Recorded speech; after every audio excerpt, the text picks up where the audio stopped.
Shalom jemaat yang dikasih Tuhan, senang sekali saya Pendeta Rubin Andi Abraham bisa melayani Anda dalam ibadah online ini. Kiranya berkat Tuhan selalu melimpah dalam kehidupan kita. Hari ini saya menyampaikan firman dengan judul Allah lebih besar dari masalahmu. Saudara sekalian, dalam kehidupan ini seringkali kita dihadang oleh berbagai macam kesulitan dan masalah.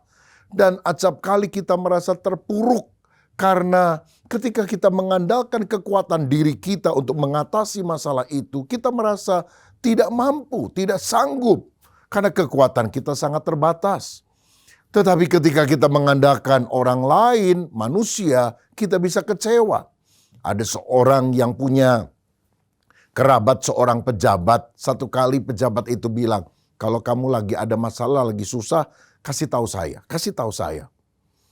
Lalu saudara, orang ini memang gak pernah mempergunakan kesempatan itu untuk minta tolong. Tapi satu kali ada masalah yang sangat berat dan dia telepon pejabat ini, kerabatnya. Ternyata gak ditolong, saudara. Aduh, dia kecewa. Dia bilang, waduh, pada dia ngomong, kalau ada masalah kasih tahu saya, kasih tahu saya. Ya sebetulnya benar ya, kasih tahu doang, gak akan ditolong. Itulah yang akan terjadi kalau kita mengandalkan manusia. Tetapi kalau kita mengandalkan Tuhan dengan segenap hati, ada pertolongan yang Tuhan akan lakukan. Ingatkah saudara ketika bangsa Israel dikejar-kejar oleh Firaun, kiri kanan ada padang pasir, di belakang tentara Mesir mengejar, di depan ada laut Teberau membentang. Buntu, nggak ada jalan keluar. Tetapi ingat, ketika kiri kanan muka belakang sudah buntu jalan, masih ada jalan ke atas, pandang kepada Tuhan. Musa berseru kepada Tuhan. Dan Tuhan berkata, angkatlah tongkatmu. Dan ketika dia mentaati perintah Tuhan, Laut Merah terbelah menjadi dua. Dan orang Israel berjalan di atas tanah yang rata. Dan para musuh dikuburkan di dalam laut yang kembali menutup lagi. Saudara-saudara, hari ini apapun tantangan yang saudara alami, percaya Allah lebih besar dari masalahmu. Nah sekarang kita akan melihat siapakah sebetulnya Allah yang kita sembah itu. Dalam Keluaran 3 ayat 13 dan 14 Alkitab berkata, lalu Musa berkata kepada Allah, tetapi apabila aku mendapatkan orang Israel dan berkata kepada mereka, Allah nenek moyangmu telah mengutus aku kepadamu. Dan mereka bertanya kepadaku bagaimana tentang namanya. Apakah yang harus kujawab kepada mereka? Ayat 14 firman Allah kepada Musa. Aku adalah aku. Lagi firmannya. Beginilah kau katakan kepada orang Israel itu. Akulah aku telah mengutus aku kepadamu. Satu kali Juliet pernah bertanya kepada Romeo. What's in the name? Apakah arti sebuah nama? Dan dia melanjutkan dengan kata-katanya sendiri. Bunga mawar disebutkan dengan bahasa apa saja, harumnya tetap sama. Artinya nama itu tidak terlalu penting. Tetapi beda dengan manusia. Karena ketika kita menyebut nama seseorang, itu biasanya berkaitan dengan sifat atau karakter atau kepribadiannya. Karena itu orang tua biasanya akan memilih nama dengan sebaik-baik mungkin. Bagi anaknya, diberi nama anaknya selamat atau untung. Supaya apapun kondisinya tetap selamat, tetap beroleh keuntungan. Nama yang paling cocok kalau orang tuanya blasteran antara Sunda dan Rusia, mungkin Cecep Gorbachev. Kalau orang tuanya campuran antara Bali dan Hong Kong adalah Made in Hong Kong. Nah saya rasa tidak ada orang tua yang memberi nama anaknya Yudas Iskariot. Sebab takut sikap pengkhianat itu ada di dalam diri anaknya. Bahkan orang yang merasa namanya kurang bagus, kemudian mengganti nama. Di kampung namanya Siminah, di kota pakai nama Mince misalnya. Agar hidupnya seindah namanya. Nama itu penting, karena itu Alkitab menunjukkan ada perubahan nama yang pernah terjadi. Abram, Bapa yang mulia menjadi Abraham, Bapa banyak bangsa. Atau Yakub, pemegang tumit, menjadi Israel, pejuang Allah. Nah hari ini kita melihat bahwa Musa bertanya kepada Allah, siapa namamu? Karena ketika kita mengetahui nama Allah, kita tahu sifatnya, kita tahu kuasanya dan keberadaannya. Karena nama Tuhan adalah jawaban. Dan Tuhan berkata, aku adalah aku. I am that I am. Dalam bahasa Ibraninya, Ehyeh, Asher, Ehyeh. Dari kata itu muncul nama Allah yang dikenal dengan YHWH. Atau orang menyebutnya sebagai Yahweh. Apa artinya Yahweh? Aku adalah aku. Ehyeh, Asher, Ehyeh. Yang pertama, aku adalah aku artinya Allah itu tidak ada tandingannya. Satu kali ada seorang guru bertanya kepada para muridnya di kelas. Saya mau tanya kamu, tahu nggak jawabannya? Petani punya banyak, raja punya sedikit, Allah tidak punya. Murid-murid berpikir, apa ya? Petani punya banyak, raja punya sedikit, Allah nggak punya. Ada yang jawab, pacul. Petani punya banyak pacul, raja punya sedikit pacul, Allah kagak punya pacul. Guru bilang salah, Allah memiliki segalanya. Anak lain teriak, dosa. Petani punya banyak dosa, raja punya sedikit dosa, Allah tidak punya dosa. Memang benar Allah tidak punya dosa. Tapi belum tentu raja dosanya lebih sedikit daripada petani, kata gurunya. Wah, bingung juga saudara, nggak ada yang bisa jawab. Lalu guru berkata, jawabannya adalah sesama. Petani punya banyak sesama, raja punya sedikit sesama, Allah tidak punya sesama. Artinya tidak ada yang menandingi Allah, menyaingi Allah, tidak ada yang serupa seperti Dia. Wahyu 40 ayat 18 berkata, jadi dengan siapa hendak kamu samakan Allah, dan apa yang dapat kamu anggap serupa dengan Dia? Ayat 25-26, dengan siapa hendak kamu samakan aku seakan-akan aku seperti Dia? Firman yang Maha Kudus, arahkanlah matamu ke langit dan lihatlah siapa yang menciptakan semua bintang itu dan menyuruh segenap tentara mereka keluar sambil memanggil nama mereka sekaliannya. Satu pun tiada yang tak hadir oleh sebab Ia Maha Kuasa dan Maha Kuat. Jadi ketika Musa bertanya, siapa engkau? Bisa aku bandingkan dengan siapa engkau? Tuhan tidak bisa membandingkan dirinya dengan siapapun. Dengan patung? Oh, Tuhan lebih besar. Dengan raksasa? Dengan gajah? Oh, Tuhan jauh lebih besar. Dan Tuhan berkata, tidak, aku tidak ada tandingannya. Aku tidak ada bandingannya.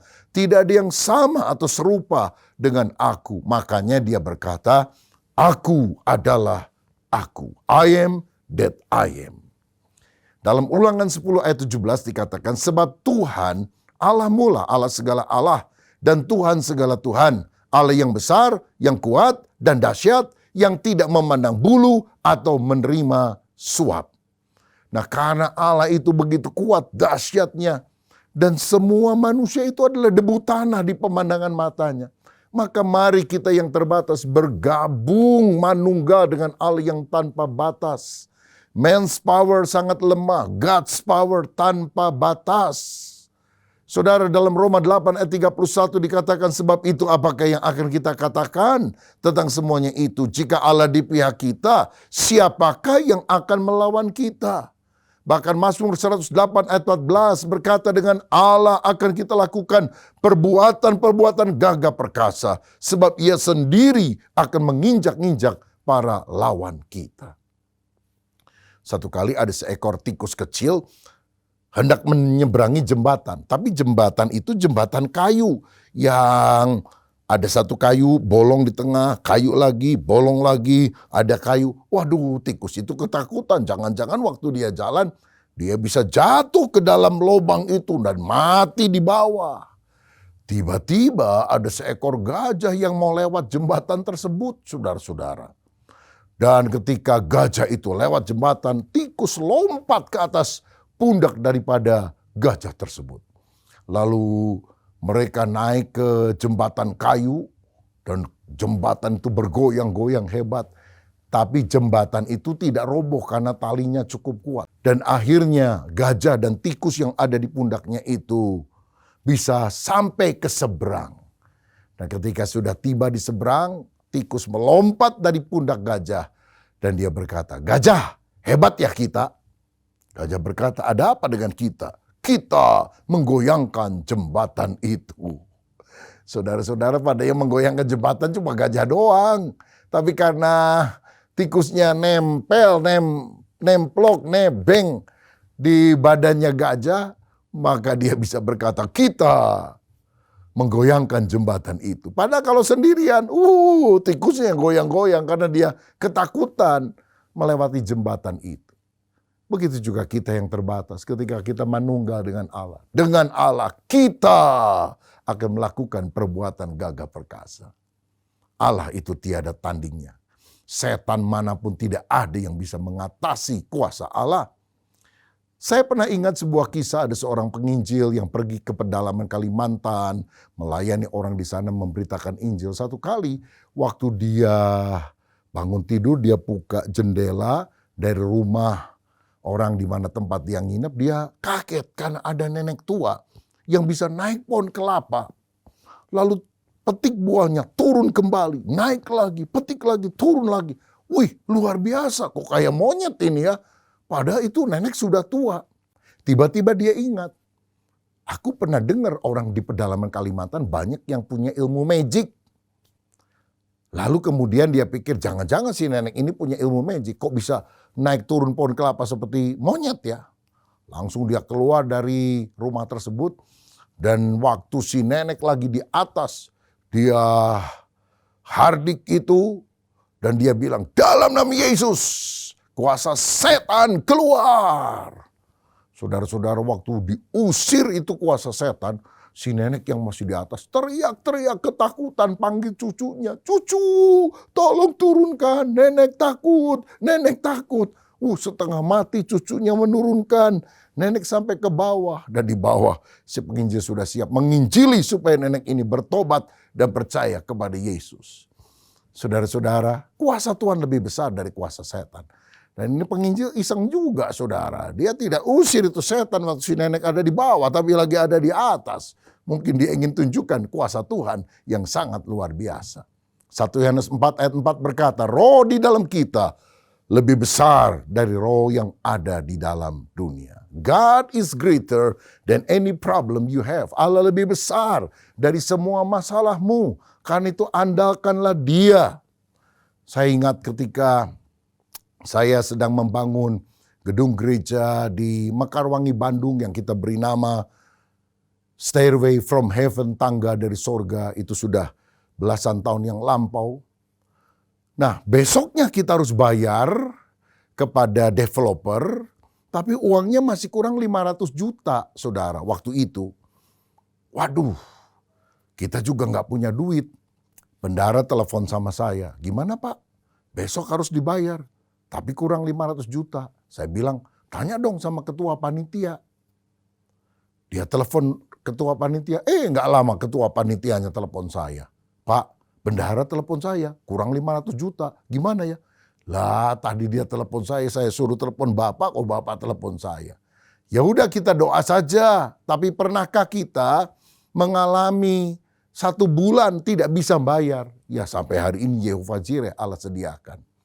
Hari itu saudara sekalian, saya mengundang mahasiswa Sekolah Tinggi Teologi Karisma yang saya dirikan, yang sekarang ada di Bandung, untuk makan siang di rumah sambil berkenalan kepada mahasiswa baru.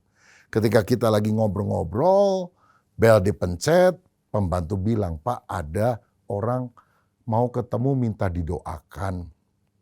Saya bilang sama istri saya, tolong tanya siapa dan apa keperluannya. Karena saya kan masih sama puluhan mahasiswa tersebut. Lalu istri saya setelah ke ruangan tamu depan, dia masuk lagi, bisa tolong sebentar, dia mau ke Jakarta, mau dioperasi jantung. Lalu saya bilang kepada seorang dosen yang ikut juga, kamu lanjutkan dulu ya, nanti saya doain sebentar. Saudara, lalu saya doakan orang ini, karena dia sakit jantung, mau di ring. Setelah amin selesai, waktu mau berdiri, tiba-tiba dia bilang, Pak, saya mau titip ya buat bendahara gereja. Dia minta cek kosong dari istrinya, blanko cek maksud saya.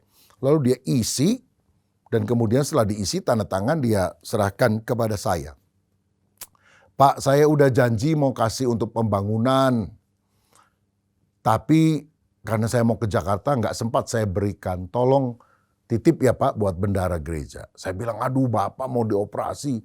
banyak biaya, nanti aja untuk pembangunan gampang lah, pulangnya aja kalau udah beres. Aduh nggak bisa Pak, harus sekarang.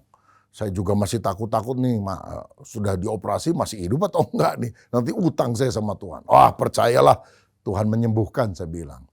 Akhirnya karena dia desak, ya udah saya terima cek tersebut.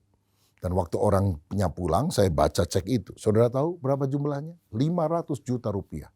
Persis seperti yang kita butuhkan. Dan saya bawa cek itu, saya kesaksian kepada para mahasiswa. Saya bilang ini tidak ada dipelajari di sekolah teologi. Ini hanya ada di dalam sekolah iman ketika kita berlutut minta tolong kepada Tuhan. Saya telepon ketua panitia pembangunan. Kurang berapa Pak? 500 juta. Ambil ceknya, ada di saya. Dari mana? Yehova Jireh, Allah sediakan. Allah lebih besar dari segala masalah kita. Ketika kita mau membangun proyek yang lain, yaitu di Sumarekon, The Journey, gereja dan juga Museum Kisah Alkitab Modern. Saudara, untuk memulai kita harus menanamkan tiang pancang. Dan sudah dihitung-hitung kira-kira 17 miliar. Berapa bulan saya menunda karena belum mau memulainya. Nggak ada duit, saudara.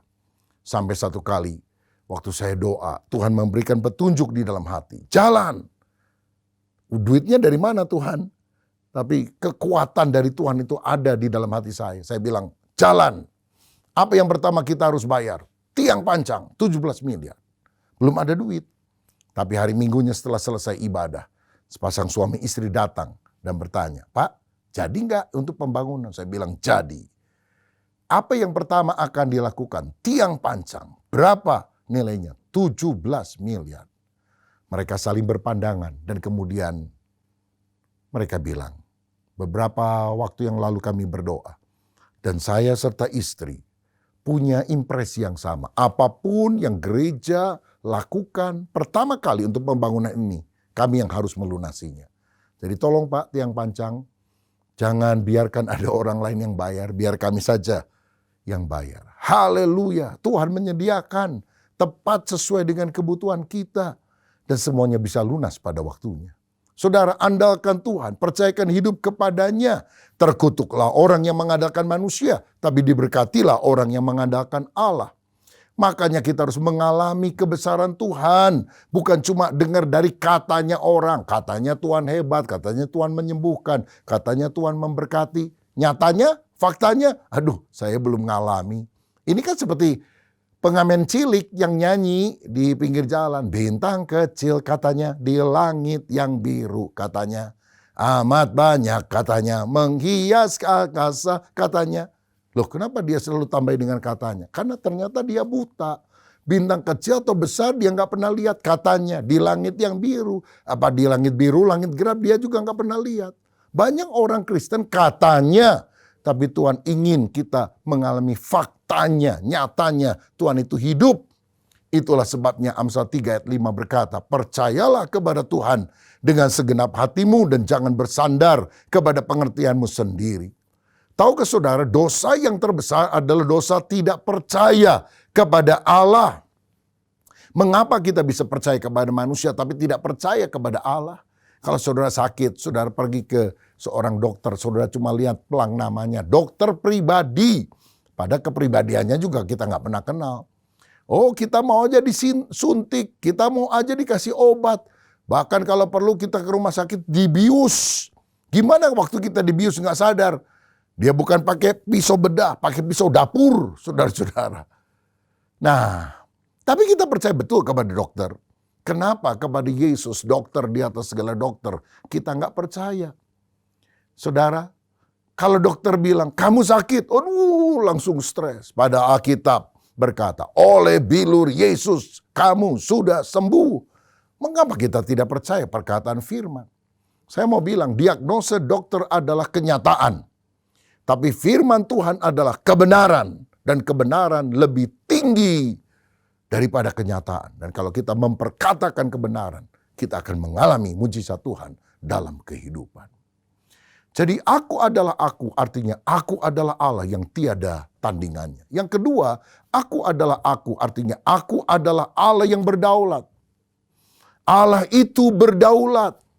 Aku bertindak menurut pertimbanganku, kebijaksanaanku. Jangan tanya mengapa, why. Itu adalah hak mutlakku. Kadang-kadang waktu kita mengalami problema, kita menyalahkan Tuhan. Kenapa begini, kenapa begitu? Kita menggurui Tuhan, mestinya begini Tuhan. Seakan-akan kita lebih pintar daripada Dia. Pada Yesaya 40 ayat 13 dan 14 berkata, siapa yang dapat mengatur roh Tuhan atau memberi petunjuk kepadanya sebagai penasehat? Kepada siapa Tuhan meminta nasihat untuk mendapat pengertian? Dan siapa yang mengajar Tuhan untuk menjalankan keadilan? Atau siapa mengajar dia pengetahuan dan memberi petunjuk dia? Memberi dia petunjuk supaya ia bertindak dengan pengertian. Siapa kita yang bisa menasihati Tuhan? Oh, Dia Allah yang berdaulat. Dia bisa melakukan apa saja yang Dia mau. Tapi percayalah, Allah yang berdaulat itu adalah Allah yang penuh kasih dan punya rancangan yang indah. Bukan rancangan kecelakaan, tapi rancangan yang mendatangkan hari depan yang penuh dengan harapan bagi kita anak-anak yang dicintainya. Sebab Roma 8 ayat 28 berkata, Allah turut bekerja dalam segala sesuatu untuk mendatangkan kebaikan bagi setiap orang yang mengasihi Dia. Saudara, jalan kehidupan kita bersama dengan Tuhan memang tidak selamanya lancar, tapi percayalah Allah selalu beserta kita.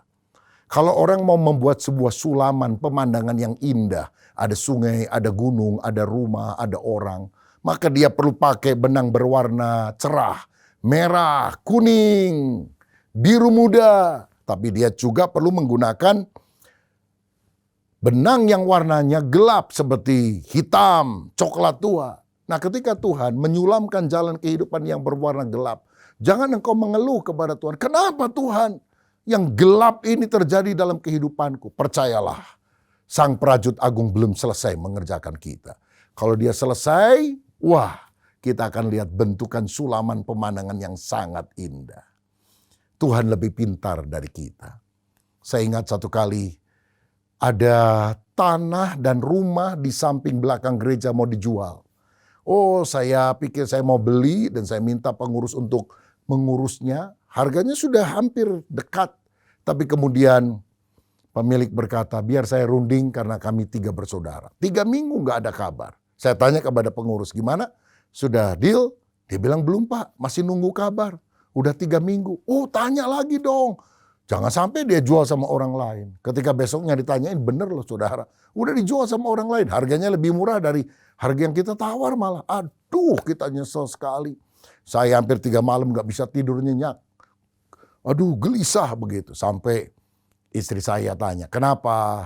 Nyesel ya tanahnya lepas? Iyalah nyesel. Sudahlah, Tuhan punya rencana terbaik. Itu kan nasihat bagus saudara, tapi saya marah. Saya ngomong, saya juga tahu, saya kan pendeta. Tapi kesel tahu tanahnya lepas. Saudara-saudara, tapi bulan depannya ada orang bilang, Pak, tanah yang nempel di gereja di samping kanan depan yang di pinggir jalan itu mau dijual. Ah, yang benar. Dulu pernah katanya mau dijual tapi nggak jadi-jadi. Ini benar Pak. Bulan berikutnya saya ada di meja notaris menandatangani pembelian rumah yang di samping depan gereja. Kenapa Tuhan gagalkan yang belakang? Karena Dia tahu ada yang lebih bagus, yaitu yang di samping depan. Saudara, Allah berdaulat. Kalau Tuhan bilang no kepada saudara, bukan berarti Dia jahat. Dia punya rencana yang lebih baik bagi kita yang percaya kepadanya. Karena itu, percayalah namanya, Aku adalah Aku. Yang pertama, Aku adalah Allah yang tidak ada tandingannya. Yang kedua, Aku adalah Allah yang berdaulat. Yang ketiga, yang terakhir, waktu Tuhan berkata, Aku adalah Aku, Dia berkata bahwa Aku adalah Allah yang bertindak. Saudara sekalian, Allah itu adalah Allah yang bertindak. Saudara tahu ketika dalam bahasa Ibrani disebutkan Aku adalah Aku, Ehyeh, Asher, Ehyeh. Ternyata itu bukan kata ganti orang, tapi itu kata kerja. Yang seakan-akan berkata, bila Aku hadir, Aku bekerja, Aku bertindak, Aku tidak berdiam diri. Itulah makna daripada Yahweh, Allah yang bertindak. Allah itu tidak pasif, Allah tidak diam saja duduk di singgasananya, tapi Dia aktif, Dia dinamis. Dia bisa bekerja, bergerak dengan cara yang luar biasa. Tahun 1985, Saya memimpin pujian di Stadion Utama Senayan, Jakarta. Gelora Bung Karno, puluhan ribu orang hadir malam itu. Usia saya masih 20 sekian, saudara sekalian. Dan waktu kita nyanyi dalam KKR besar tersebut, tiba-tiba saya lihat ketika kita nyanyi satu lagu, ada orang di daerah sana seperti nyanyi lagu lain. Ya, dalam nama Yesus ada kesembuhan. Saya pikir, loh kenapa ada tandingan ini orang nyanyi-nyanyi. Ternyata ada orang, waktu kita lagi nyanyi-nyanyi, saudara, tadinya dia lumpuh, maksudnya pakai kayu penopang, krek gitu ya. Dan harus jalan pelan-pelan.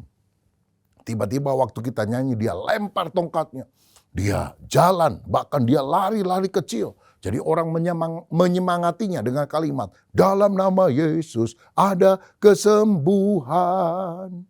Saudara, belum khotbah. Pendeta yang mesti khotbah belum melayani, belum ada doa kesembuhan dipanjatkan. Waktu kita memuliakan Tuhan, Allah hadir. Dan kalau Allah hadir, dia bertindak. Ada kesembuhan, ada mujizat, ada pertobatan. Itu sebabnya setiap kali kita beribadah, muliakan dia. Izinkan Allah hadir menjamah hidup kita. Dan kalau dia menjamah segala berkat, kesembuhan, pertobatan, keselamatan dia berikan kepada kita. Ada sebuah cerita. Seorang bapak pulang dari luar negeri, dua anak yang masih kecil menyambut. Yang pertama bilang, "Hore, papa datang." Oh, papa taruh kopernya yang besar-besar dari luar negeri dan siap untuk menyambut anaknya. Tiba-tiba anaknya itu memeluk, merangkul koper papa. Lalu buka koper, dia cari mainan, dia cari coklat. "Hore, ada mainan buat saya." Papanya tertegun. Tapi anak kecil lari berkata, "Hore, papa datang." Dan dia lari cium papanya. Dan dia bilang, "Selamat datang papa." Papanya terharu. "Kamu mau pengen apa nak? Kamu pengen mainan? Oleh-oleh?" "Enggak, saya hanya ingin papa ada di rumah." Hati papa mana yang tidak tergetar mendengar ucapan semacam itu. Dan papanya kemudian bilang, "Walaupun kamu nggak minta, di koper yang satunya lebih banyak mainan, lebih banyak oleh-oleh untuk kamu." Saudara, tahukah saudara bahwa penyembahan bahasa Yunaninya adalah proskuneo, artinya to kiss, mencium. Kalau engkau tahu mencium pipi Bapa Sorgawi, hidup dalam doa, pujian, penyembahan, mengundang Allah hadir dalam hidup kita, maka perkara yang ajaib akan dia kerjakan. Mungkin ada di antara saudara yang merasa rumah tanggamu kacau, bertengkar, seperti neraka. Izinkan Allah hadir. Kalau Allah hadir, neraka akan berubah menjadi suasana sorga. Saudara, mungkin kau ada masalah dalam pekerjaanmu, dalam lingkunganmu. Izinkan Tuhan hadir, karena kalau dia hadir, dia akan bertindak. Kalau manusia angkat tangan, Allah sanggup turun tangan menjamah kita. Jangan andalkan kekuatan diri. Jangan andalkan orang lain, andalkan Tuhan. Dia adalah aku, Ehye, Asher, Ehye, YHWH, Yahweh. Artinya dia Allah yang tidak ada tandingannya. Dia Allah yang berdaulat. Dan dia Allah yang bertindak, menyatakan kuasa, mujizat bagi kita yang percaya. Siapa yang hari ini datang dengan beban, persoalan, masalah yang besar. Dan kalau engkau berdoa hari ini, taruh tangan di dadamu.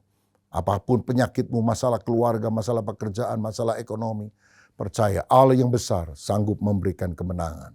Hamba berdoa untuk anak-anakmu, dimanapun kami berada. Demi nama Yesus, kiranya Allah yang lebih besar dari masalah kami menyatakan kehadirannya. Dan demi nama Yesus, sembuh, diberkati, ada jalan keluar. Kami percaya Allah kami Allah yang akbar, Allah yang dahsyat. Sehingga iman kami bertumbuh. Dan waktu kami percaya bagi Tuhan tidak ada yang mustahil. Mujizat kami alami. Berkat atas kami dalam nama Yesus. Amin. Tuhan Yesus memberkati.